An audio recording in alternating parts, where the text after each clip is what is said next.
Sí,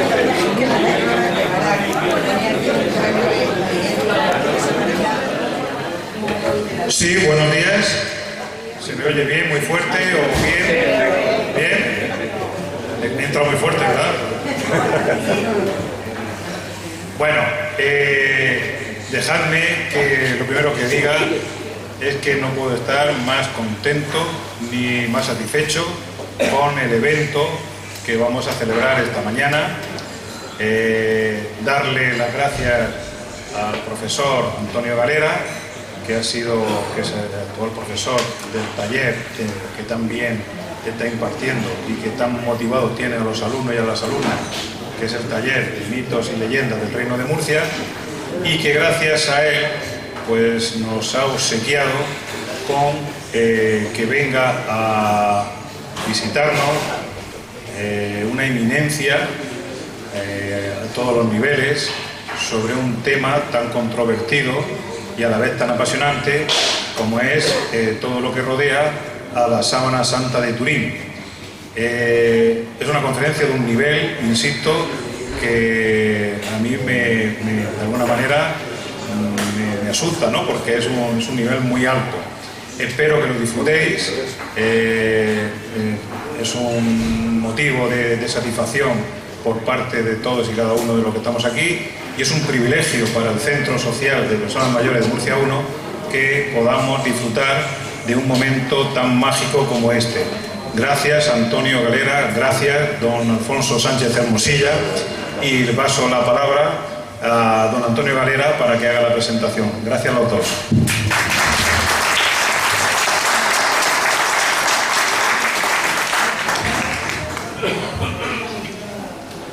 Pues buenos días.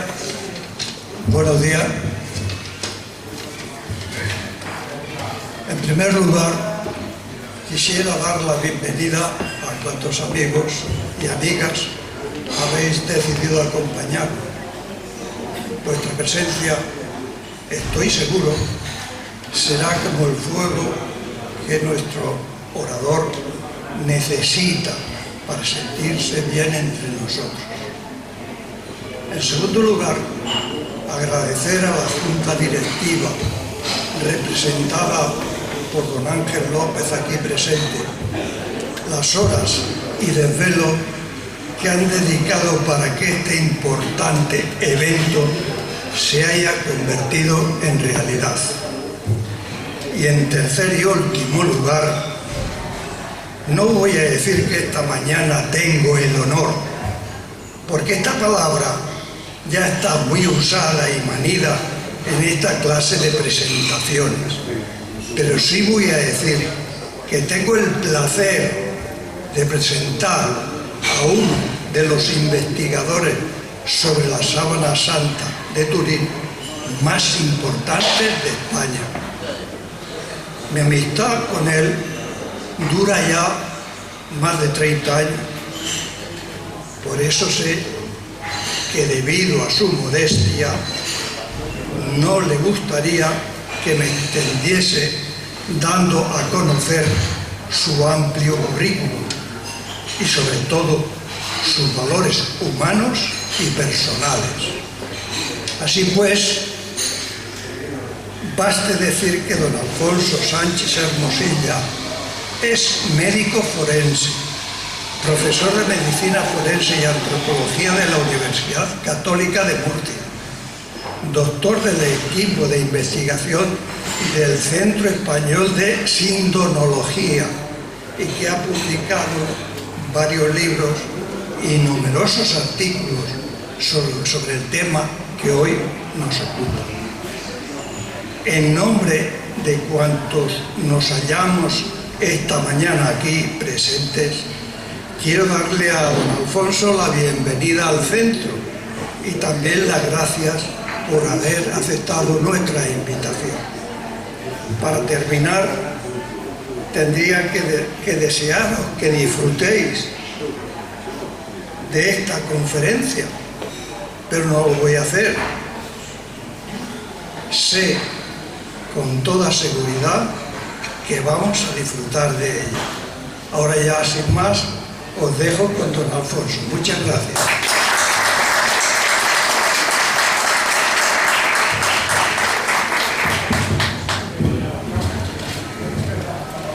Muchas gracias, don Ángel López. Muchísimas gracias, querido amigo Antonio Valera. Muchas gracias, señoras y señores. Vamos a empezar. ¿Un poquito más que? Vale. Y al final, si no están demasiado aburridos, si tienen alguna pregunta, con mucho gusto, si sea la respuesta, aquí estamos. Bueno, pues no solo vamos a hablar de la Sábana Santa de Turín, vamos a hablar de alguna cosita más y para algunos eso no es yo. Para algunos será una sorpresa, no conocerán el sudario de Oviedo, para otros sí. Bueno, pues hoy van a salir todos sabiendo un poquito más. Como se pueden imaginar, esta conferencia se va a basar simplemente en mi experiencia como investigador y en mi experiencia profesional. Se podría hablar de muchas más cosas, se podría hablar de historia, de todos los componentes que tiene esta investigación, pero me voy a ceñir solamente al campo de la medicina legal y forense con algunas pinceladas, por supuesto, pero sobre eso no quiero entrar en profundidad porque además no sería yo la persona más idónea para hacerlo. Y ustedes dirán, bueno, ¿y qué tiene que ver un forense con todo esto? ¿Qué tiene que ver? Porque en el imaginario popular un forense se asocia automáticamente con autopsias y nada más. Pero en España la situación es totalmente diferente. En España los forenses no solo hacemos autopsias, hacemos muchísimas más cosas. Seguramente alguno de ustedes o algún familiar, algún conocido suyo habrá tenido un accidente de tráfico, no se ha muerto porque están aquí, y les ha visto un forense sin hacerle la autopsia, ¿verdad? Los forenses en España, y solo en España, hacemos muchísimas otras cosas. Además participamos activamente en la investigación criminalística, en todo lo que está involucrado en homicidios, en violaciones, en agresiones. Siempre que hay un daño corporal, alguna persona que ha sufrido algún daño físico o psicológico, los forenses actuamos. Por lo tanto, es un ámbito que no nos es ajeno. ¿El problema? ¿Más cerca todavía? Vale. El problema es que la investigación criminalística también está muy limitada, ahora mejor, ¿verdad? También está muy limitada porque en lugar de los hechos, pues tampoco podemos hacer una investigación al uso, como sería lo deseable, porque para empezar han pasado 2000 años y muchísimas cosas. En las dos imágenes que tienen ustedes ahí pueden ver una reconstrucción del lugar de los hechos hace 2000 años tal y como se supone que estaba. Era una cantera, estaba junto al límite de la ciudad, en la muralla, y pueden ver ustedes el emplazamiento del Gólgota en un promontorio. Todo esto era la cantera y este es el lugar del enterramiento. Bueno, pues ese es el aspecto que tiene ahora. Lo que antes era una cantera, ahora es una basílica, y además ha sido construida, destruida, reconstruida en múltiples ocasiones, ha sido modificada, con lo cual el escenario pues es bastante complejo, es muy difícil, pero aún así hemos podido conseguir alguna cosita. Vean ustedes la distancia que hay, insisto, entre el Gólgota, que sería este promontorio, y el lugar del enterramiento, donde se supone que está el sepulcro. Bueno, pues en línea recta la distancia es de solamente 42,7 metros. Ustedes dirán, está muy cerquita, es prácticamente como de aquí a la acera de enfrente cruzando la calle. Pero para cruzar estos menos de 50 metros tuvieron bastantes problemas. Ya verán ustedes hasta qué punto. Es una basílica, por lo tanto no se puede excavar como si sí que la conocerán. Bueno, esta imagen se la pongo, simplemente no es la original, es una copia. Es una copia que donó el año pasado el Arzobispado de Turín al Arzobispado de Oviedo, pero con motivo de la pandemia pues no pudieron desplazarse físicamente a hacer la entrega y me pidieron que la entregara yo al Arzobispo de Oviedo, lo que hice con mucho gusto. Pero esta foto se la pongo simplemente para que vean ustedes dónde estamos cogiendo, de qué parte del lienzo estamos cogiendo, en los bordes, por donde se ha manipulado siempre. Esta es la zona más contaminada, lógicamente, porque por donde todo el mundo coge por respeto de no tocar el centro, no dañar la imagen. Bueno, pues como es la zona más contaminada, es la que más problemas da para la investigación, y precisamente por respetar la imagen y no dañar la reliquia, es de donde se tomaron las muestras para hacer todos los estudios del carbono 14, casi todas las pruebas se han hecho en esta zona, con lo cual, pues como está muy contaminado, los resultados han sido bastante sorprendentes en ocasiones. Este es el aspecto que tenía la Cámara Santa, donde se conserva el sudario Oviedo. el que tenía antes de la restauración, estaba puesta aquí detrás de la Cruz de los Ángeles. Ahora ya ha cambiado totalmente, sigue estando en el centro, en una zona de privilegio, pero ahora se ve perfectamente porque no hay ningún obstáculo visual y además está puesta en unas condiciones, una atmósfera controlada para que no se deteriore, para que no le ataquen polillas, para que no le ataquen ningún tipo de microorganismo que pueda dañar esta imagen y todo lo que contiene. Así que como si tenemos pruebas físicas, sí se puede hacer una investigación científica y criminalística sin ningún tipo de problemas. Además, como ya les he adelantado antes, esto es nuestro ámbito de investigación y es excepcional que haya un hecho delictivo con daño físico en el que no haya una prenda textil implicada. Ropa, sábanas, manteles, algún pañuelo, un Kleenex, algún tipo de material textil, siempre está implicado en un homicidio, en una violación, en una agresión. Siempre que hay sangre, hay algún material textil implicado. Bueno, pues ya de entrada les adelanto que todos los hallazgos que hemos descubierto son absolutamente compatibles con lo que nos cuentan los evangelios y cosas que nos esperábamos también. Y me dirán ustedes, bueno, ¿y por qué me habla usted de dos objetos que pudieron estar relacionados con el cadáver? Bueno, pues porque ya San Juan, en su capítulo 20, en su Evangelio, capítulo 20, versículos 7 y siguientes, nos dicen que cuando el primer domingo de resurrección, San Pedro y San Juan llegaron al sepulcro, vieron el sudario enrollado en lugar aparte y la sábana santa en su sitio, pero aplanada, vacía de su contenido. Es decir, que ya San Juan nos dice que había como mínimo dos objetos implicados en el enterramiento del cadáver de Jesús de Nazaret. Sorprendentemente, aunque se nos ha olvidado que el sudario de Oviedo está en Oviedo y que es una prenda que pudo estar relacionada, y no hay nada en contra en la investigación, pudo estar relacionada con el enterramiento de Jesús de Nazaret, bueno, pues en el pasado llegó a tener misa propia un día del año en concreto, y en el misal mozárabe todavía aparece, pero bueno, pues esto se ha perdido con el paso del tiempo, como tantas cosas.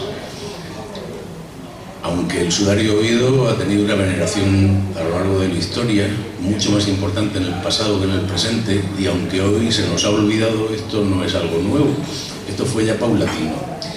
En el Camino de Santiago, original, de hecho, el Camino de Santiago nació en la propia Catedral de Oviedo, de ahí a Santiago de Compostela, luego se amplió. Bueno, pues durante toda la Edad Media era de obligado cumplimiento pasar por Oviedo, porque un peregrino que visitase el sepulcro del Santiago y no visitase la Catedral de Oviedo, donde está uno de los lienzos mortuorios de Jesús de Nazaret, pues parecía un poco un contrasentido. Y de hecho, como ya empezaba a olvidarse un poco aquello, se inventaron una cancioncilla para recordar a los peregrinos que quien va a Santiago y no va al Salvador, que es el nombre de la Catedral de Oviedo, visita al criado y no al Señor. En fin, así que no se sientan ustedes culpables porque este olvido no es reciente, ya, en fin, parte de muy antiguo. ¿Qué información nos proporcionan estos objetos? Pues muchísimo más de lo que parece. Van a ver ustedes hasta qué punto. Hay una herida en el costado derecho compatible con la lanzada que también nos menciona Juan, luego entraremos en detalle de esa herida de la que salió sangre y agua. Hay muchísimas heridas compatibles con una flagelación, terrible flagelación, luego veremos hasta qué punto. Hay marcas de clavos en las manos y en los pies. Hay marcas de ligaduras en los tobillos, luego veremos por qué se produjo esto. En fin, la investigación no ha sido fácil, sobre todo con el sudario, porque no hay imagen. Y en la sábana santa la imagen ayuda, a veces desayuda. Pero en el sudario no teníamos, para empezar, cuando empezamos hace ya casi 35 años, no teníamos ni idea de cómo se había utilizado, solo la referencia de que se llamaba Sudarium Domini, es decir, el sudario del Señor. Y bueno, nosotros no estábamos un poquito confundidos con el concepto, porque en español sudario significa mortaja, y en Italia también, pero en el resto del mundo sudario significa pañuelo para el sudor. Así que era un problema el interpretar sudario como mortaja. Para nosotros no, porque al fin y al cabo sigue siendo un objeto que se utilizó para amortajar un cadáver, pero podía prestarse a confusión. Así que para evitar esto, cuando empezamos a investigar, establecimos un protocolo. Cuando decimos sudario, hablamos específicamente del sudario de Oviedo, Y cuando hablamos de la sábana santa de Turín, utilizamos o bien la palabra sábana o bien la palabra síndone, que significa sábana en griego. Con eso evitamos la confusión. Porque si decimos sudario sin más, sobre todo si hablamos fuera de España, no pueden estar seguros de a qué estamos refiriéndonos o de qué estamos hablando. Bueno, el sudario de Oviedo tiene solo manchas de lo que parece ser sangre y muchísimas otras cosas, no tiene imagen y es un poco confuso porque además, si se fijan, tiene una aparente simetría a partir de este eje. Las cosas que están a un lado y a otro parecen ser iguales, no lo son, pero lo parecen. En fin, hay muchísimas cosas publicadas, algunas, muchas de ellas confusas y equivocadas, algunas incluso debo decir que malintencionadamente. Esto es un ámbito de investigación complejo, muy complejo. Esto no es para una sola persona, es para un equipo, porque son tantas las cosas que hay que investigar y tan difíciles que una sola persona, por muy brillante que sea, por muy inteligente que sea, se queda corta enseguida. Y bueno, hay incluso algunos compañeros míos que lamentablemente han escrito cosas que no se corresponden con la realidad. Algún forense español ha dicho que es capaz de ver en la sábana santa los cinco signos de la muerte. Ahora veremos hasta qué punto. El primero, la rigidez cadavérica. Bueno, esto sí es evidente porque la posición que tiene la imagen de la síndone es la de un cadáver absolutamente rígido, que es lo que corresponde con una persona que ha fallecido, que han pasado unas horas, el cuerpo se pone totalmente rígido, tan rígido que si lo ponemos de pie sería capaz de apoyarse la cabeza en la pared y los pies en el suelo y se mantendría sin ningún problema. No queda flácido como recién muerto. Esto sí aparece en la sábana santa y sí es evidente en el sudario de Oviedo. Pero algunos investigadores dicen que también son capaces de ver lo que se llaman las livideces cadavéricas. Es decir, no hay circulación sanguínea en un cadáver, evidentemente el corazón no funciona, pero los glóbulos rojos sí están sometidos a la fuerza de la gravedad. Por lo tanto, cuando una persona fallece y el cuerpo se queda en la postura en la que esté, todos los glóbulos rojos van a descender por efecto de la gravedad. Si esta persona está tumbada boca arriba, pues se depositarán en la parte de la espalda, de la nuca, de las nalgas, con mucha mayor cantidad que en la zona de arriba. Esto le da a la piel un tono azulado. No sé si habrán visto ustedes algún cadáver, probablemente sí, pero este detalle tal vez no lo hayan visto porque al estar vestido no es muy evidente en la mayoría de las ocasiones, pero se produce siempre. Bueno, pues estos cambios en la coloración de la piel, algunas personas dicen que son capaces de verlas en la sábana santa. Deben tener una visión mucho mejor que la mía, porque yo no soy capaz de verlo, sinceramente. Y ninguna persona inteligente que yo sepa la ha visto. Otros hablan de que han detectado la seguridad, la certeza de que el cadáver se enfrió. Bueno, esto es lo que teóricamente cabría esperar y es lo que ocurre normalmente cuando una persona muere. La temperatura de su cuerpo va bajando hasta que se iguala con la temperatura del ambiente. En verano tarda menos porque hay poca diferencia de temperatura, en invierno tarda más porque sí hay diferencia. Esto es lo que ocurre habitualmente, pero como en todo hay excepciones. Y hay veces en las que la temperatura de un cadáver no solo no baja, por lo menos en las primeras horas, sino que incluso puede subir. Es lo que se llama hipertermia paradójica. Y es lo que pasa en este caso concreto porque la hipertermia paradójica se produce cuando una persona muere en unas condiciones especiales, como es realizando un esfuerzo físico importante. Una persona que muere en la cruz tiene que luchar por cada bocanada de aire. Es un esfuerzo terrible, un sufrimiento tremendo, luego entraremos en más detalle. También se produce cuando una persona tiene una infección, como es el caso que nos ocupa, o cuando una persona está sometida a un estrés importante. Y en este caso se daban las tres. Había un esfuerzo físico considerable, había un estrés físico y mental considerable y además había una infección en todas estas heridas que sufrió. Así que no solo no se enfrió de forma inmediata el cuerpo, sino que seguro que aumentó la temperatura. Los termómetros antes, los de mercurio, marcaban hasta 42 grados, porque normalmente se produce la muerte cuando una persona tiene más de 42 grados. Con 42,5 o 43, la muerte está asegurada en breve. Bueno, pues un cadáver en estas circunstancias puede llegar, su cuerpo, puede llegar a tener 45 grados. Así que estamos hablando de un aumento considerable de temperatura. Todos sabemos que los cadáveres palidecen. Al no haber riego sanguíneo, el color de la piel palidece, excepto en las zonas en las que se depositan los glóbulos rojos. Evidentemente, este color de la piel pálido no se ve en la sábana santa, por mucho que se empeñen algunas personas en asegurar que así es. Y desde luego lo que no hay es putrefacción. Los evangelios nos dicen que resucitó el tercer día. Esto, como científicos, no lo podemos saber, pero sí que les puedo asegurar que no hay signos de putrefacción ni en la sábana santa ni en el sudario viudo. ¿Envolvieron la síndrome y el sudario el mismo cadáver?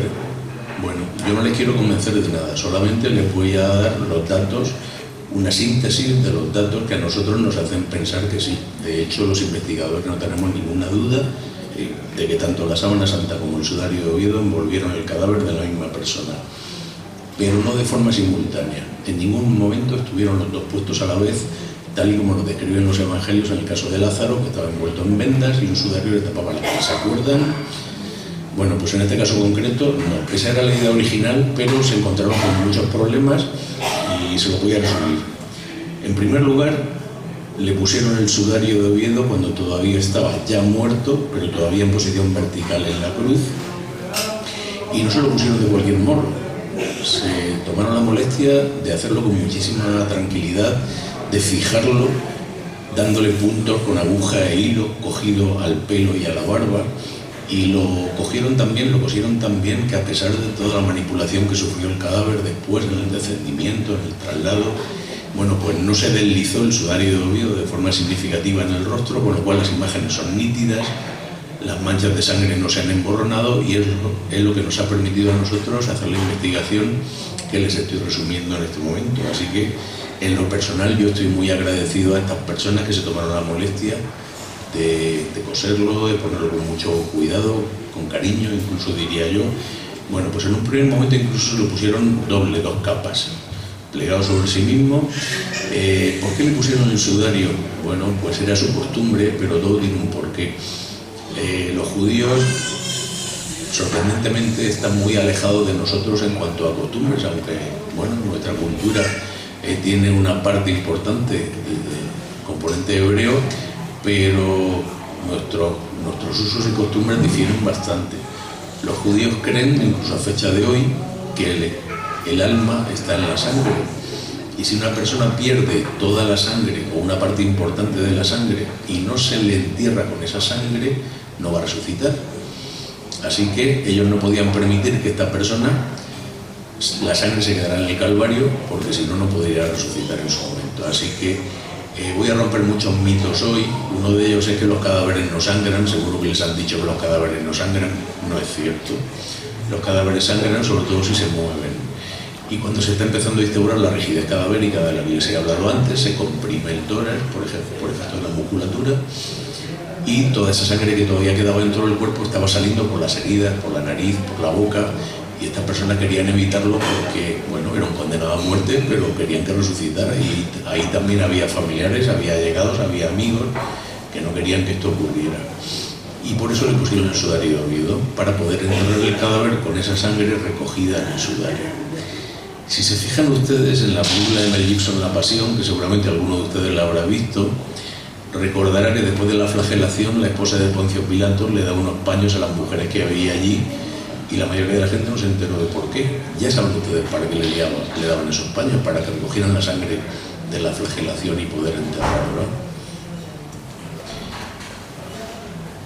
Bueno, pues conservó el sudario no solo el tiempo que estuvo en la cruz, unas 2 horas aproximadamente, sino que también lo conservó una vez que se descendió el cadáver, una vez en el suelo.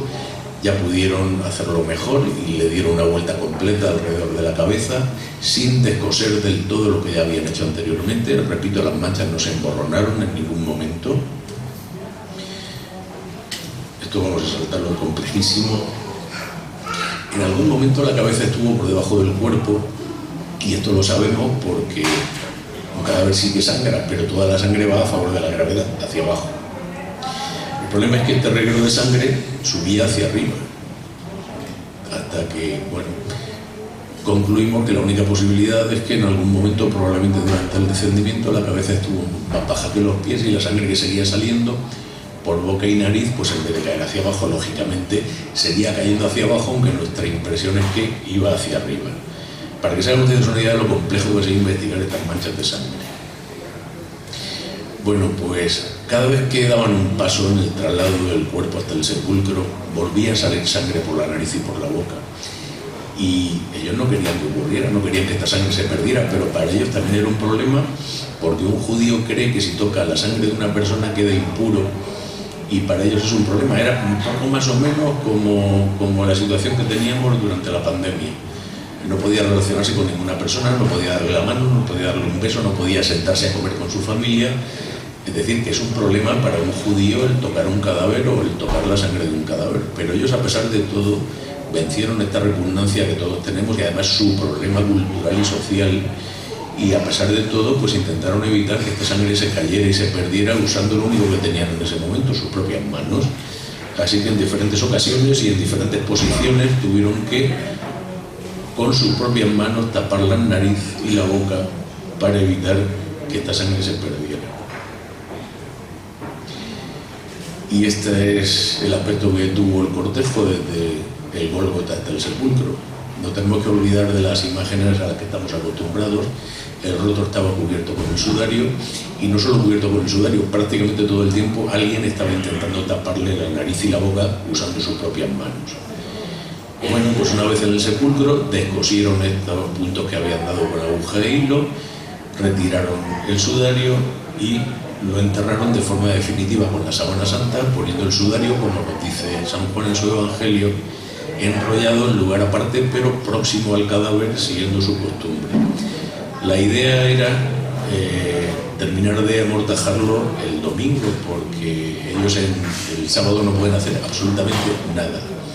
Así que tenían que terminar en cuanto se hiciera de noche, purificarse, que alguien acreditara en el templo que habían quedado puros para poder participar con su familia en la cena pascual, y al domingo terminar de amortajar el cuerpo. Esa era su idea, pero bueno, no pudieron hacerlo. Algo pasó que se lo impidió. Y esto es lo que se encontraron cuando fueron el domingo. La sábana santa, tal y como nos describe San Juan, allanada exactamente en la misma posición en la que la habían dejado, y el sudario enrollado en lugar aparte, pero el cuerpo no estaba por ningún sitio. El que el sudario haya estado previamente puesto sobre la cabeza ha tenido muchísimas consecuencias, casi todas ellas interesantes. En primer lugar, como ha mantenido la sangre fresca, una vez que se amortajó con la sábana santa, como no estaba seca, se pudo transferir a la sábana santa. Por lo tanto, tenemos la información duplicada y comparable en el sudario por un lado y en la sábana santa por otro. Si no hubiera sido así, esta sangre estaría muchísimo más seca y no tendríamos tanta información. Alguna habría, evidentemente, pero habría muchísima menos. Pero claro, no todos son buenas noticias. Como el sudario se puso primero, lo que está en el sudario no está en la síndrome. Hay cosas que no están, pero eso también tiene su importancia. Por ejemplo, todos los investigadores les llama la atención este reguero de sangre en forma de 3 invertido, de épsilon en la frente, que es este que les muestro aquí, y que ha seguido goteando. Con el que tenga esta forma no tiene ningún misterio, simplemente tenía el ceño fruncido, las arrugas de expresión que se llaman ahora, y la sangre pues iba saltando de arruga en arruga, por eso tomó esta forma. Y por último, pues quedó esta gotita en la ceja y de ahí ya caía al suelo. Bueno, pues si se fijan, en el centro de esta gotita no hay sangre, se ha perdido. Y no se ha perdido, la tenemos nosotros en Oviedo, la tenemos aquí en el sudario de Oviedo. Otra concordancia más entre la sábana santa y el sudario de Oviedo. Le puedo enseñar muchas a lo largo de hoy. Como es lógico, se ha investigado también el polen, una cosa que se venía haciendo desde el siglo XX, esto no es novedad, pero ha habido sorpresas y les comento. Nuestra bióloga, Marcia Boy, tenía la hipótesis de que no solo había aloe y mirra en la sábana santa y en el sudario de Oviedo, sino que muchas de las especies de pólenes que se habían etiquetado, descubierto, eran erróneas, no se habían identificado correctamente, y ella pensaba que el cadáver de Jesús de Nazaret se había amortajado exactamente igual que nos describe Dioscórides y Plinio el Viejo en sus crónicas, con referencia a los reyes en Oriente Medio en el siglo I de nuestra era. Y en estos dos historiadores comentan que además de aloe y mirra se usaba láudano, cistus, lentisco, terebinto, gálbano aromático y helicrisum. Bueno, pues ella estaba convencida de que este polen que aparece tanto en Sábana Santa como en el sudario de Oviedo y que los investigadores en el pasado habían identificado como Gundelia, ella decía que no podía ser, que los judíos eran unas personas que a nosotros nos parecen muy extraños con sus costumbres, pero que ni siquiera un judío le pone al cadáver de un ser querido un cardo borriquero, y la Gundelia es un cardo. De hecho, es esta planta que tienen ustedes aquí muy parecida a nuestros cardos, muy parecida. Ella estaba convencida que se trataba de Helichrysum, que es esta de aquí, lo que aquí llamamos siempre viva, y que es una planta que se utiliza no solo en cosmética, sino también por sus propiedades medicinales. Y además en cosmética, mucho. Todavía hoy se utiliza, seguro que alguna de ustedes, sobre todo señoras, algún componente del perfume que lleva Helichrysum, seguro, con toda certeza. Bueno, pues ella estaba investigando en la Universidad de Mallorca, intentando encontrar estos pólenes. Ella es bióloga, es experta en pólenes, y encontró cistus, encontró algunas de ellas, pero el broche se le escapaba. Y por estas cosas del destino, el broche, el Helichrysum, lo encontró un servidor aquí en Murcia, en la UCAN. Yo estaba investigando con sangre, pero bueno, pues por estas cosas del destino fui yo el que tropezó con el polen del Helichrysum, y aquí lo tienen. Así que queda totalmente confirmada la hipótesis de doña Marcia Boy, y les digo que amortajaron el cadáver de Jesús de Nazaret no solo con aloe y mirra, sino con una mezcla de perfumes costosísima, que no fue una persona anónima, no fue un simple delincuente al que ejecutaron y enterraron de cualquier manera, sino que se tomaron muchísimas molestias y se gastaron muchísimo dinero en amortajar a esta persona. Por supuesto que hemos hecho estudios genéticos, estamos en el siglo XXI, no podía ser de otra manera, pero hemos tenido muchísimos problemas, y a ustedes les sorprenderá porque han visto muchas películas y se las han creído, claro, evidentemente, pero no es tan fácil.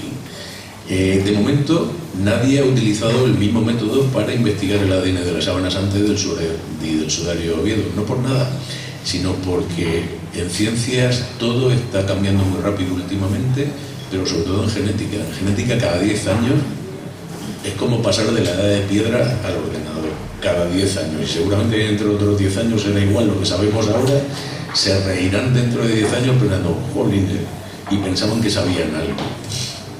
Así que ese es el motivo por el que aún no se han investigado los dos con la misma tecnología, porque cambia demasiado rápido, y aún no hemos conseguido que nos den permiso de las dos a la vez. Ese es el problema. Y además está muy contaminado. Lamentablemente el ADN se contamina con una facilidad tremenda, todos vamos dejando ADN por ahí. De hecho, en este momento, ahora mismo, nuestro ADN de todos los que estamos aquí ha impregnado absolutamente todo el salón, y se quedará aquí cuando nos vayamos durante muchos años. O sea que, bueno, pues ese es el problema, el ADN contaminante. Pero además, por si eso fuera poco, tenemos el problema añadido de lo que se llama ADN antiguo en genética. ¿Qué es el ADN antiguo? Pues es otro concepto que se está revisando continuamente. Cuando yo empecé a investigar hace 30 años, se consideraba ADN antiguo el que tenía más de 500. Aún así, esto seguiría ADN antiguo, incluso siguiendo ese criterio, porque estamos hablando de 2000 años aproximadamente. Pero es que resulta que cada vez ese ADN antiguo es menos antiguo, y ahora se considera antiguo el que tiene poco más de un año. ¿Por qué? Porque se degrada muy rápido. Eso de que, como sale en las películas de Michael Crichton en Jurassic Park, que cogemos el mosquito que está en ámbar, que tiene 200 millones de años, sacamos la sangre que se bebió el mosquito y de ahí sacamos el ADN completo del dinosaurio, va a ser que no. Y ya verán ustedes por qué. Bueno, todo el mundo habla de ADN hoy en día, pero ahora ustedes podrán decir que han visto el ADN. Es eso que les estoy enseñando. Eso que está en ese cubo de ensayo, eso que parece algodón mojado, es ADN. Y además es muy fácil de conseguir. Si ustedes tienen curiosidad, busquen en internet cómo extraer ADN de forma rudimentaria, de forma casera, y con cosas que están en la droguería y en la tienda de comestibles, ablandador de carne, por ejemplo, van a poder sacar ADN de cualquier trocito de carne o de pescado. Así de fácil, en su casa, sin grandes medios, sin grandes tecnologías. No van a poder investigar con él, evidentemente, pero bueno, si se quieren evitar el proceso, pues ahí se lo enseño. El ADN son esos hilitos que hay ahí, pero son muy frágiles, se rompen con una facilidad tremenda. Y además tenemos una cantidad inmensa de una sola célula, una sola de todas las que tenemos en nuestro cuerpo, y la cantidad es astronómica. Si cogemos todo el ADN que hay y lo desenredamos, porque es una maneja increíblemente comprimida, bueno, pues el ADN de una sola célula extendido mide 2 metros, más alto que la mayoría de los que estamos aquí. Y si ponemos el ADN de todas nuestras células de una sola persona puesta a continuación uno de otro, le daría la vuelta al planeta varias veces. Así que, bueno, pues esa molécula tan larga, tan compleja, no se conserva con facilidad, al contrario, es muy frágil. Mientras estamos vivos no es un problema porque se está regenerando continuamente. El ADN es tan importante para nosotros que nuestro cuerpo gasta una cantidad de energía increíble en mantenerlo sano, en regenerarlo continuamente, porque se daña simplemente con la luz del sol. Simplemente tomando el sol en la playa, nuestro ADN se daña, pero afortunadamente nuestro propio cuerpo lo regenera. El problema es que cuando morimos, estos mecanismos de regeneración desaparecen, cesan automáticamente, y el ADN empieza a sufrir daño desde el propio momento de la muerte. De forma simplificada no es así, pero para que se hagan una idea, piensen que el ADN es como un rosario larguísimo, infinitamente largo, con cuentas de 4 colores, por simplificar simplemente. Bueno, pues ese larguísimo rosario, conforme va pasando el tiempo, se va rompiendo en trocitos cada vez más pequeños, y lo peor de todo es que se pierden porciones importantes con el paso del tiempo. El resumen, que a fecha de hoy tenemos menos del 1 de ADN que había en origen.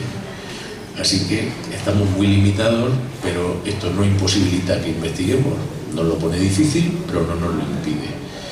Para que se hagan una idea, el trocito más grande que se ha encontrado, lo digo porque van a haber muchas cosas por ahí, que si solo tenía 23 cromosomas, que tal, que cual, historias, que si el cromosoma Y, todo es mentira, lamentablemente, todo es mentira.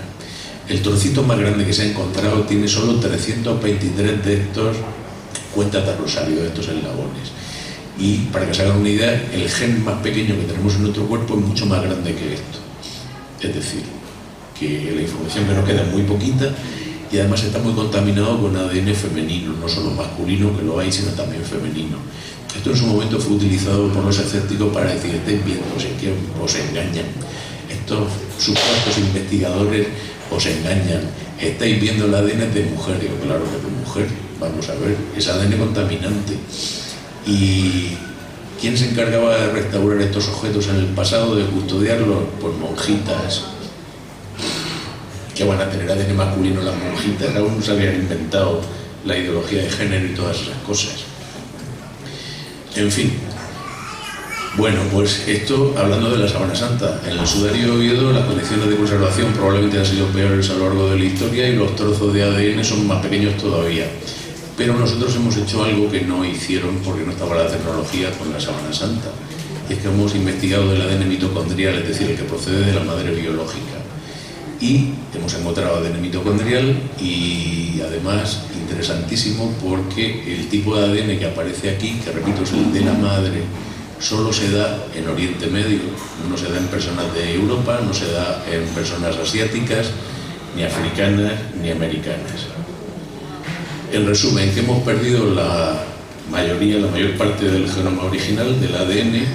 Conclusión, pues que nadie va a poder intentar clonar a Jesús de Nazaret, buena noticia.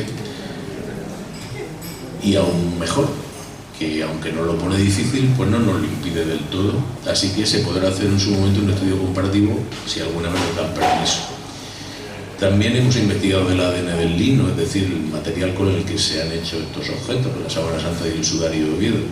El problema es que los seres, cuanto más inferiores son, menos cantidad de ADN tienen, y las plantas tienen muy poquito, con lo cual aún nos limita más todavía la posibilidad de investigar, pero bueno, no nos lo impide. Como aparecía en los evangelios y hemos podido confirmar, hay aloe y mirra. Esto que parecen rosquillas son glóbulos rojos, esto que parecen terrones de azúcar es mirra, y esta sustancia escamosa es el aloe. Así que efectivamente hay presencia de aloe y mirra, como ya esperábamos por los evangelios, pero nosotros intentamos ir más allá. Como en todo hay calidades, y hemos podido comprobar que el tipo de mirra que se utilizó es el Estoraque, uno de los muchos tipos que hay. Y el Estoraque puede que a ustedes no les suene mucho, pero les invito, si tienen tiempo, de mirar en el Antiguo Testamento cuando los patriarcas vendieron a José la caravana de mercaderes. Describen qué llevaban los camellos en esa caravana, y algo de lo que llevaban era Estoraque, es decir, que esta sustancia ya se conocía y se comercializaba y se usaba en esta zona 1000 años antes de la época en la que estamos hablando. Sorprendentemente, la física cuántica también tiene mucho que decir en la investigación de la Sábana Santa. Es una de las líneas que llevamos en este momento. No voy a hablar de ella, no tenemos tiempo, pero hay muchísimo que decir. La imagen tiene información tridimensional. Además, nos hemos llevado una sorpresa. El año pasado nos regalaron una copia de la Sábana Santa a los investigadores españoles. Es una copia. Bueno, pues esa información tridimensional que tiene la Sábana Santa, sorprendentemente también la tienen las copias de la Sábana Santa. Si cogemos una fotografía o una copia de cualquier otro objeto, no tiene información tridimensional. Así que aún no sabemos qué pasa con este objeto. Llamémoslo magia, llamémoslo milagro, llamémoslo desafío científico, pero eso es así. Seguimos investigando, no hemos terminado. Este año haremos en noviembre 35 años y seguimos sin parar. Hay sangre, por supuesto, hay células epiteliales, esa puede que sea mía, no se descarta. He procurado que no ocurra, pero bueno, es inevitable. No solo hay sangre, hay líquido de edema pulmonar, pero hay contaminación de todo tipo de cosas que algunas no esperábamos, otras sí. Esto sí lo esperábamos, esto es un micrometeorito. Están cayendo continuamente sobre nosotros objetos que vienen del espacio exterior, pero son tan pequeñitos, mucho más pequeños que un grano de arena, que aunque nos dé, ni lo notamos, ni nos hace daño, ni nada. Esto está por todas partes. Aquí hay a montones, en sus casas, en el suelo, en la calle, en todas partes hay micrometeoritos. Esto lo esperábamos. No fue una sorpresa encontrar micrometeoritos porque están por todas partes. Esto tampoco, porque es un cristal de sal común, de cloruro sódico, procedía del sudor, simplemente, ningún problema.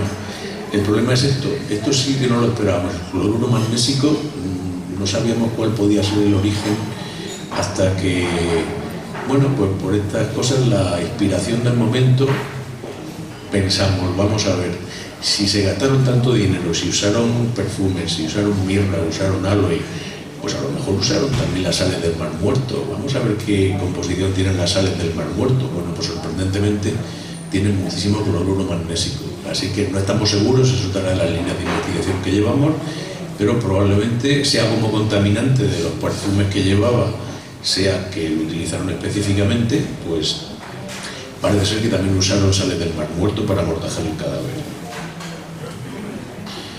Hay fibras textiles antiguas y modernas, de todos los colores habidos y por haber.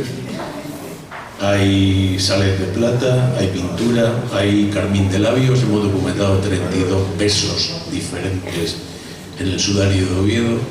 Y dicen las malas lenguas que todos ellos pertenecen a una señora que vivió en el siglo XX, no voy a entrar en detalles, ya fallecida, pero, a ver, señoras, ¿desde cuándo existe el carmín de labios con efecto glossing?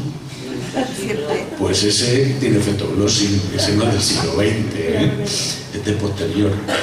En fin, ya no va a pasar, ya está en un relicario perfectamente protegido y nadie va a poder darle besos, o al menos eso esperamos.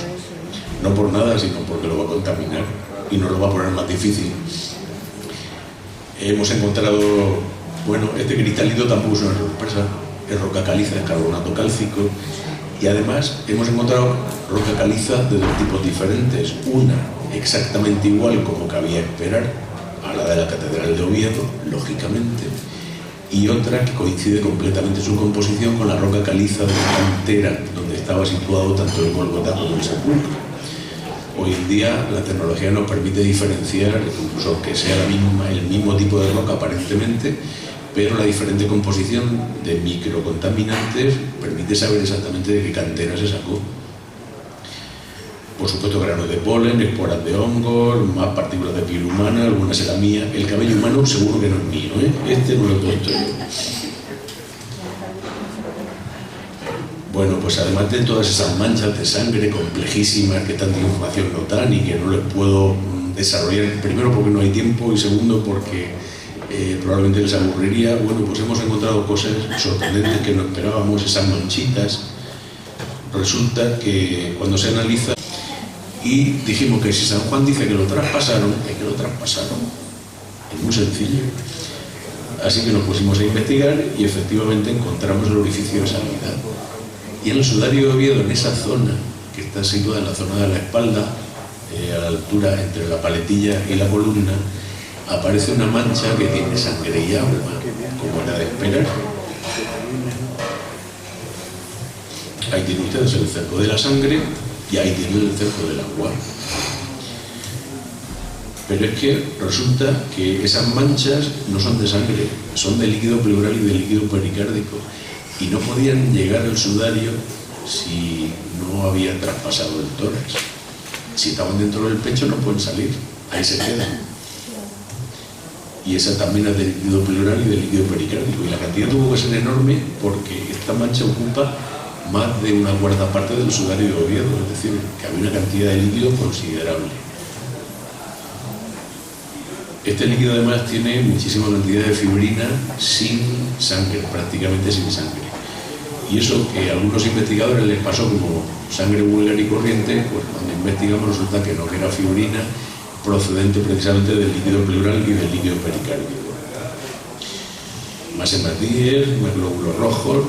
Bueno, ustedes me dirán, ¿por qué la lanzada está en el lado derecho si todo el mundo sabe que el corazón está al lado izquierdo? Qué raro, ¿no?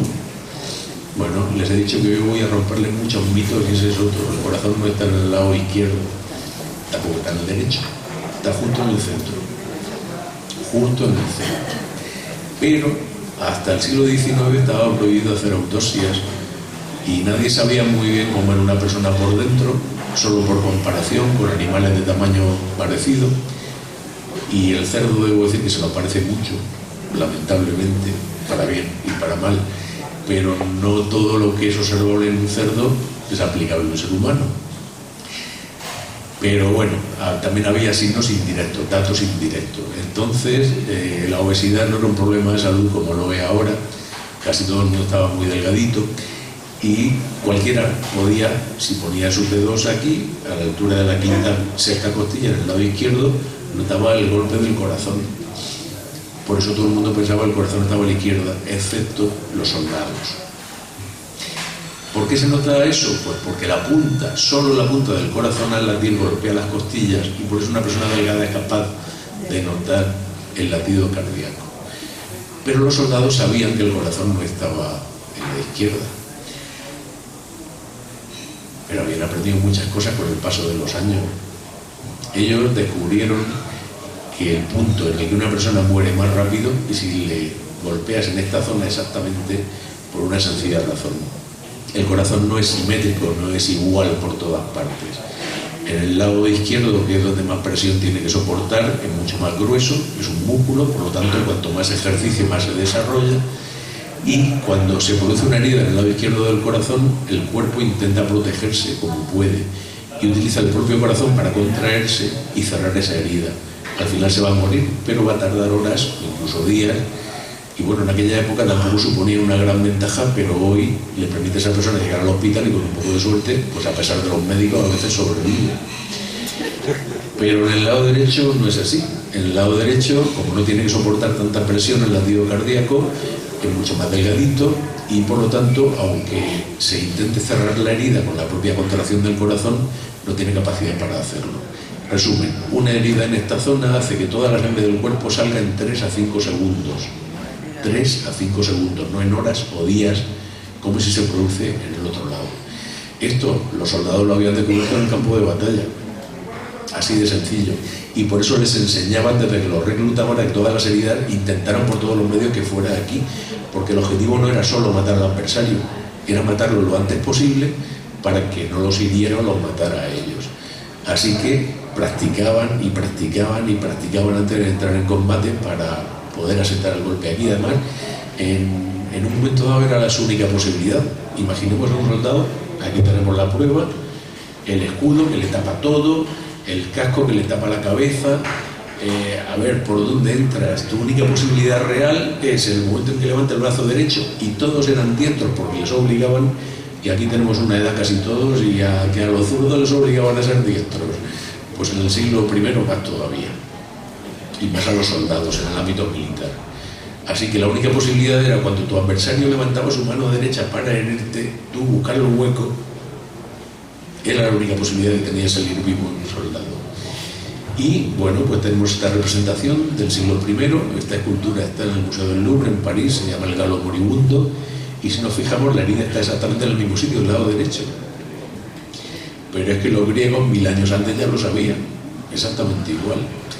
¿Qué nos quiere decir esto? Pues que probablemente el que hizo esto no era un civil, no era un verdugo, no era un matarife, con toda seguridad era un soldado profesional que había sido entrenado para hacer esto precisamente, y aunque esta persona ya estaba muerta y no se movía y no se defendía y no llevaba escudo, pero como lo hizo sin pensar, pues hizo lo que tenía costumbre de hacer exactamente del mismo modo.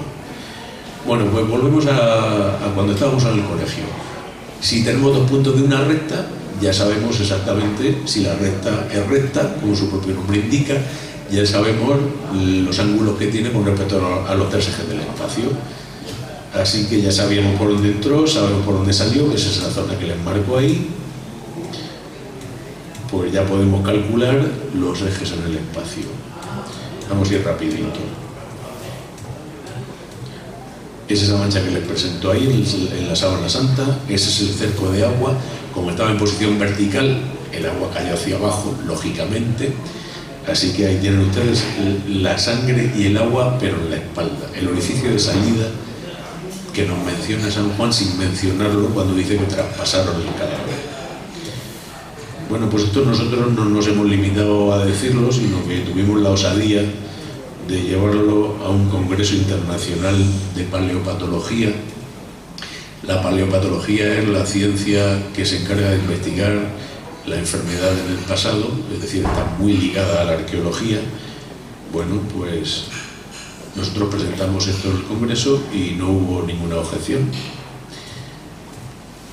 Así que la comunidad científica no se opone a la hipótesis de que un soldado le traspasó el tórax. Les he dicho antes que no teníamos cadáver.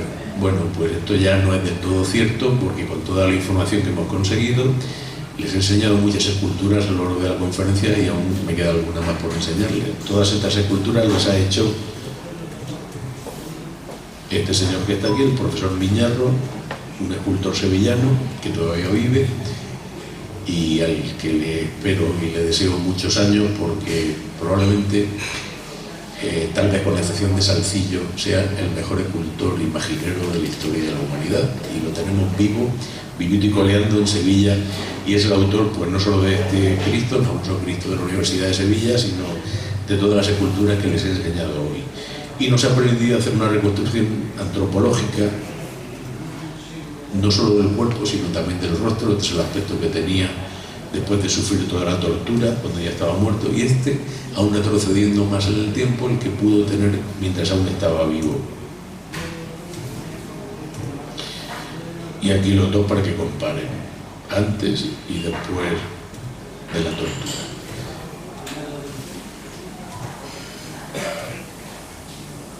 Hay muchísima concordancia, como ya les he adelantado, entre la sábana santa y el sudario de Oviedo. Solamente en la zona de la cabeza y de la cara hay más de 50 puntos de coincidencia, más de 50. Bueno, poniendo el símil de las huellas dactilares, para cualquier sistema policial del mundo, si hay 12 coincidencias, se considera que es la misma persona. Pero es que a un juez, en casi todos los sistemas judiciales del mundo, y España es uno de ellos, le basta con 8. Repito, estos no son huellas dactilares, pero les pongo este símil. Nosotros tenemos más de 50 concordancias entre la sábana santa y el sudario de Oviedo. Y no solo es que se parezcan las manchas, que eso podía ser puramente aleatorio, es que la distancia entre las heridas es la misma. Y la posibilidad de que 50 heridas estén a la misma distancia, bastante remota, ¿eh? Bueno, los evangelios nos hablan de que antes de ser capturado en Getsemaní llegó a sudar sangre, lo que se llama hematohidrosis en el ámbito de la medicina. Y hay algunos investigadores que dicen, esta escultura también es del profesor Miñarro, algunos investigadores dicen que muchas de las manchas que aparecen se deben al sudor de sangre. Bueno, yo discrepo, porque no lo vamos a poder saber nunca. Sigue siendo la misma sangre, con el mismo ADN, todo igual. El problema es que este sudor de sangre fue lo primero que pudo llegar, y toda la sangre que llegó después, y ya sabemos lo que sale una herida en la cabeza, pues tapó lo que pudiera ser el sudor de sangre. O sea que no decimos que no estén, decimos que están mezclados y emborronados con lo que llegó después. Con la corona de espinas, bueno, se han publicado muchas cosas, vamos a ir al grano. Todos sabemos lo que sangra una herida en la cara o en la cabeza, pues imagínense 50 heridas en la cara y en la cabeza, lo que pueden sangrar, totalmente cubierto de sangre.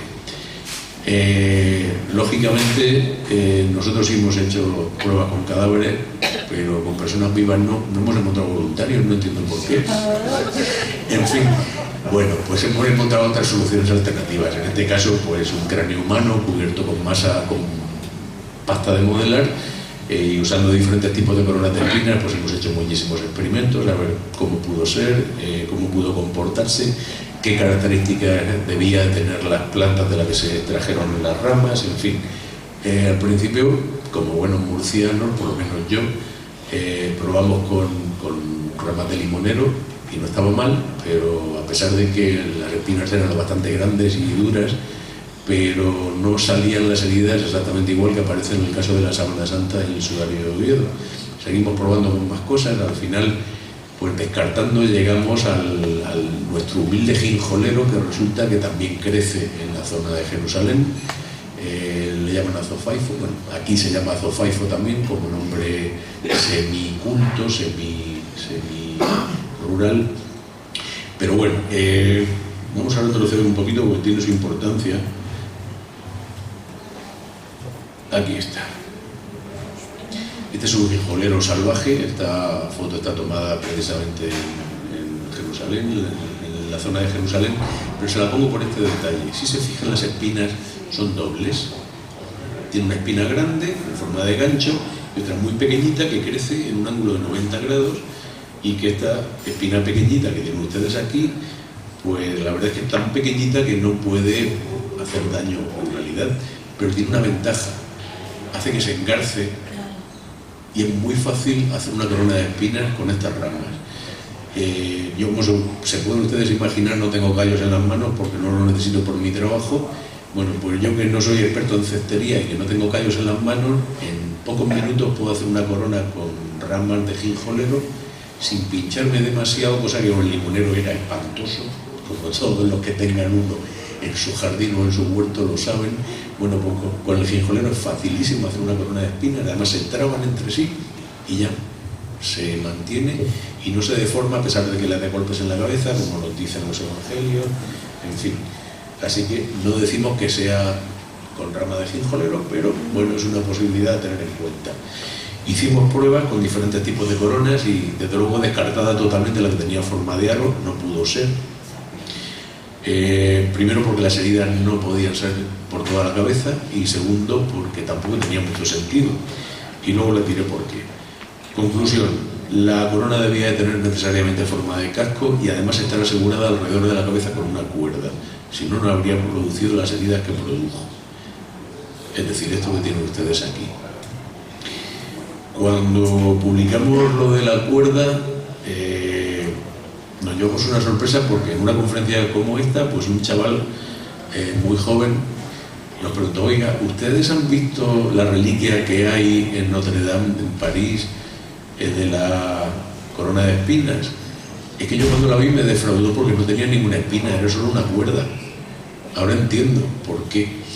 Bueno, probablemente en su momento tenía más espinas y tenía más ramas, pero bueno, pues estas cosas pues pasan, dame un trocito y otro pago, que te doy a cambio, cuál de mis hijas te gusta más, estas cosas. Bueno, pues al final probablemente se quedaron solo con la cuerda, que es lo que menos valor tenía aparentemente para estas personas. ¿Por qué no usaron lo que nosotros concebimos como una corona? Pues muy sencillo, porque la corona en forma de aro es una idea europea en la Edad Media. En todo Oriente Medio, en el siglo I de nuestra era y anteriormente, todas las coronas de los monarcas tenían forma de casco. Y aquí tienen ustedes a un faraón a su izquierda y a un rey mesopotámico a su derecha, y en todos los casos las coronas tenían forma de casco y no de halo o de diadema. Así que si le hubieran puesto un aro en la cabeza, no hubiera tenido ningún sentido para ellos. Otra cosa que me llama la atención como forense, nosotros no solo buscamos las lesiones, sino la ausencia de lesiones.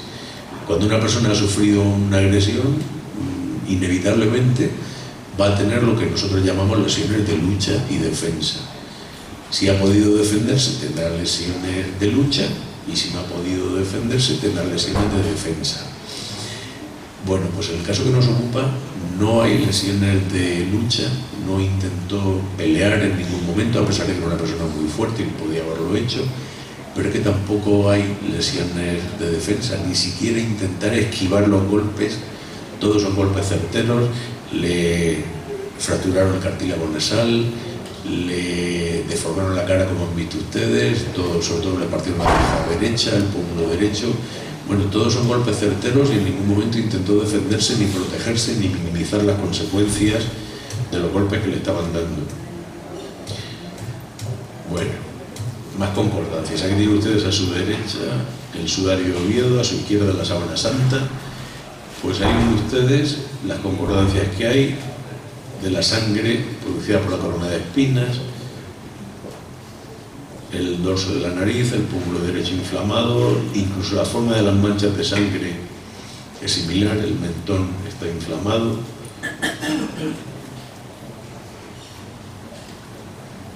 Otra imagen para que lo vean esta vez con más claridad. Sigue estando la sábana santa a su derecha, el sudario a su izquierda. Esta es la zona de la nuca. Nuevamente la sábana santa esta vez está a su izquierda, el sudario a su derecha. Y para que vean que las manchas no solo se parecen, sino que lo más importante para nosotros, que están a la misma distancia, porque el que se parezcan puede ser casual y sobre todo no tendrían por qué parecerse, no es obligatorio. Si ustedes se han hecho una herida y se la han limpiado con un cleaner, si se ha llenado, luego cogen otro cleaner y luego otro, pues a pesar de que la herida es la misma, si comparan los cleaners no son iguales las manchas, no tendría por qué ser igual, pero si hay varias heridas sí que la distancia tiene que estar exactamente la misma en todos los objetos que se hayan usado para limpiar la sangre. Bueno, pues aquí la coincidencia es absoluta. Fíjense ustedes esta superposición paulatina, cómo coinciden exactamente en el mismo sitio y además se parecen, que repito, no tendrían por qué, pero se parecen. Y repito, yo no pretendo convencerles de nada, simplemente les explico porque nosotros sí estamos convencidos de que se usaron estos dos lienzos para cubrir el cadáver de la misma persona. Y por mi parte, nada más que contarles, muchísimas gracias por su paciencia. Si hay alguna pregunta, con mucho gusto lo responderé. Muchas gracias.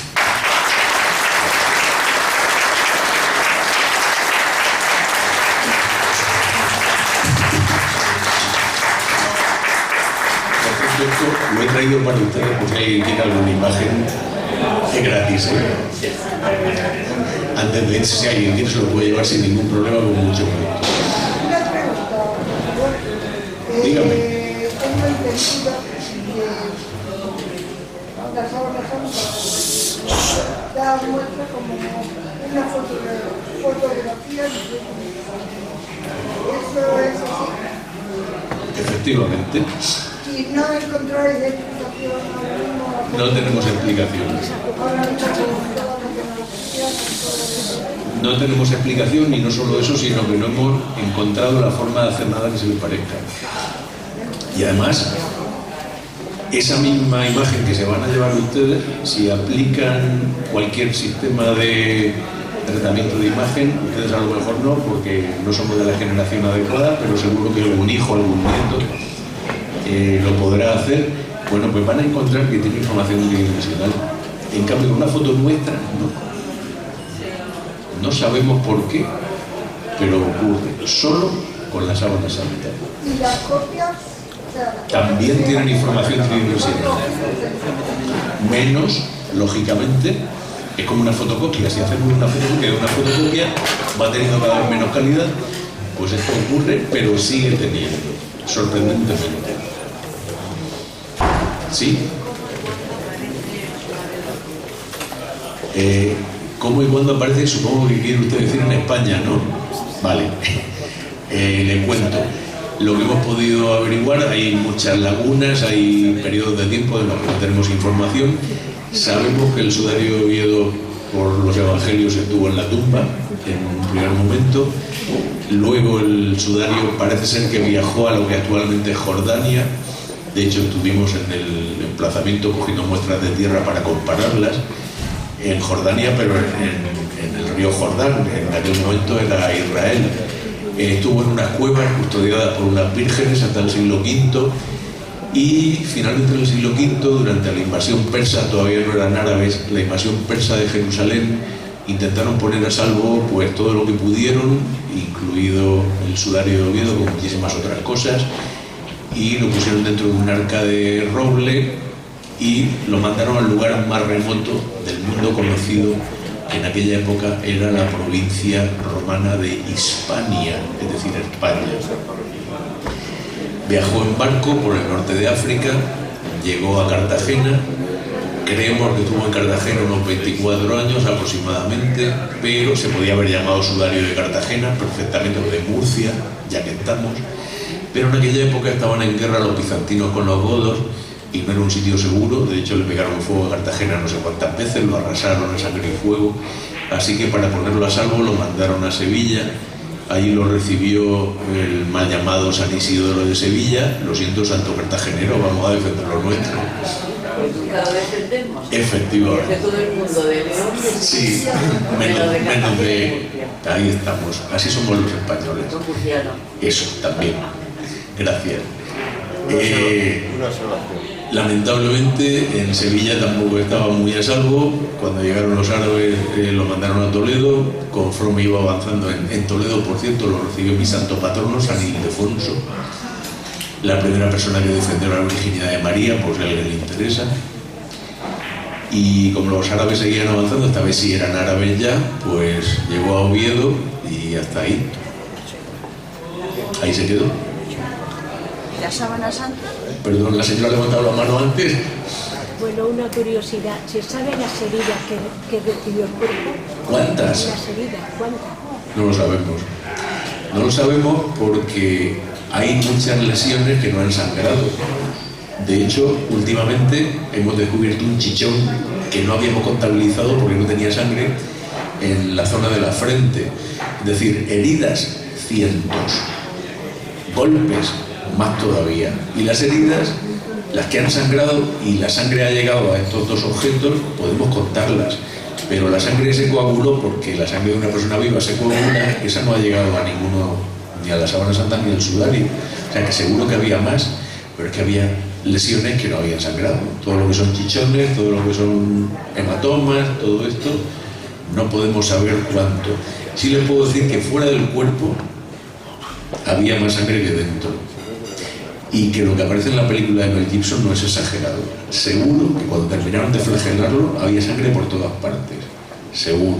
La película ya es... Terrible. Terrible. Señora. ¿La sábana santa qué camino llevó? Por un camino diferente, afortunadamente. Ahí se cumplió el dicho de que si quieres conservar algo no pongas todos los huevos en la misma cesta. La sábana santa también, evidentemente, estuvo en el Santo Sepulcro.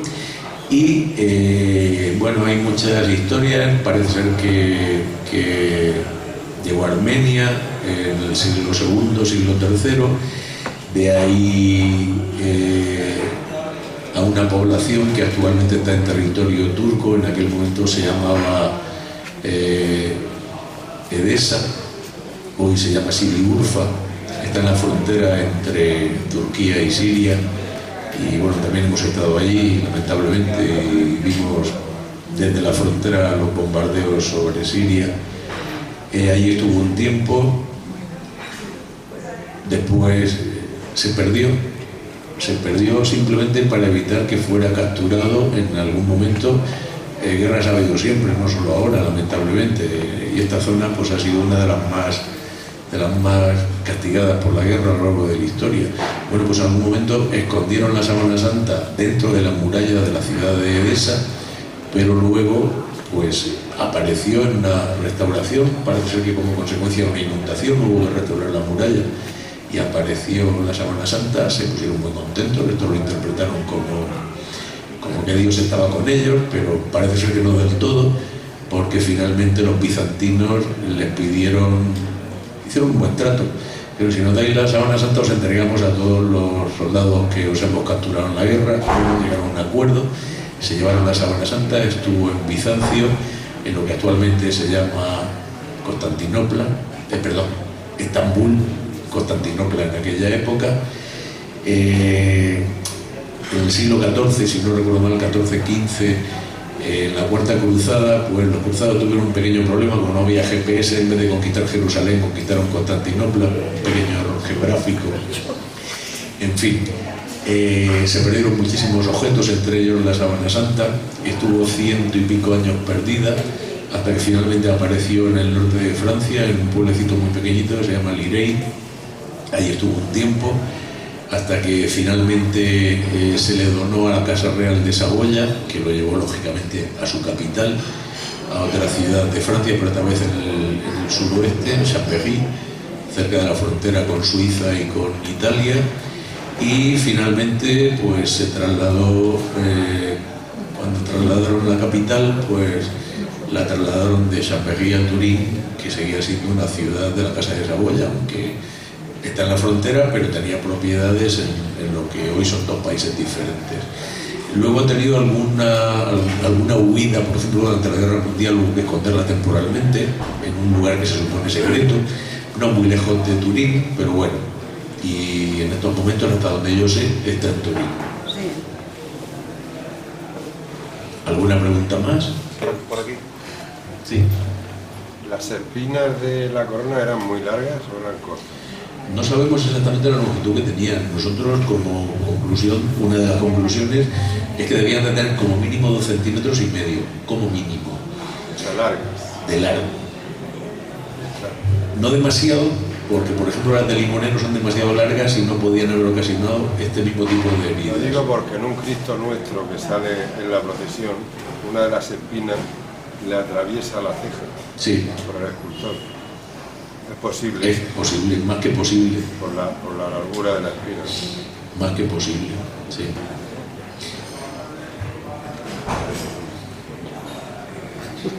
¿Y la lanzada no le atravesó el hígado? Puede ser que rompiera la cúpula diafragmática derecha y al menos, aunque sea de forma superficial, dañara el hígado. Lo que pasa es que de momento no hemos encontrado células hepáticas en las manchas que hemos investigado, pero es que tampoco las hemos investigado todas, ¿eh? Hay muchas. No se descarta la posibilidad de que por lo menos tangencialmente y de forma muy superficial pudiera dañar el hígado. No se descarta. El hígado es que sangra muchísimo. Sí.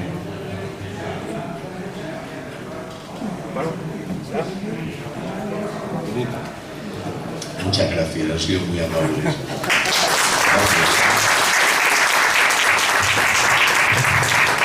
¿Ha sido un lujo o no ha sido un lujo contar con don Alfonso Sánchez de Mosilla? ¿Verdad que sí, Más todavía. Gracias. Ahora me gustaría, Antonio, si no te importa, y no te importa, tío Alfonso, nos hacemos una foto con el presidente del centro, don Antonio, conmigo mismo humildemente, y con Antonio, me ha traído una eminencia. Me ha traído un personaje importante. Gracias, Antonio. Sí, se lo merece, sí.